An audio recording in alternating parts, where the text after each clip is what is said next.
Biblioteka Shkencore e Universitetit Luigjë Guarakuçi ka botuar bibliografinë e revistës Cirka, e botuar në vitet 1936-1939. Olimpia Kakariçi, përgjegjëse e Fondit të Albanologjisë dhe botuese e këtij studimi, tregon për përmbajtjen kulturore dhe popullore të kësaj reviste. Biblioteka Universitare ka fondin Vili Kamsi të pasur me revista dhe gazeta, që janë jo vetëm pjesë e historisë të publicistikës shqiptare, por ata dhanë vlera morale, mendore, shpirtërore, shoqënisë shqiptare. Dhe një nga këta revista është revista Cirka, e përkohshmja kulturore, popullore Cirka, e cila e filloi botimin e saj me 17 maj vitit 1936 dhe vazhdoi për 4 vite deri në korrikun e vitit 1939, ku detyrohet të ndalojnë drejtuesit e saj, e ndalojnë botimin për shkak të ndërhyrjes në linjen editoriale nga ana e pushtuesve të kohës, sepse Shqipëria.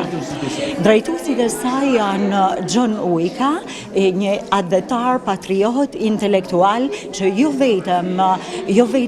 themeloi shtypshkronjen Cirka, por ai është edhe autori shumë shkrimeve me karakter letrar, kulturor, përkthyes dhe dha një kontribut të çmuar, megjithse është një figurë pak e njohur për qytetin e Shkodrës. Cuk Simoni është drejtori i revistës, ndërsa John Ujka është editori i revistës, Cuk Simoni është drejtues i revistës. Ai është autor i disa botimeve si Historia e Skënderbeut, Skënderbek Herode Albanojo, që e shkruan në vitin 1929 në gjuhën Esperanto, është përkthyesi i parë i aventurave të Pinokut të Carlo Collodit, e sjell Pinokun shqip në vitin 1935 dhe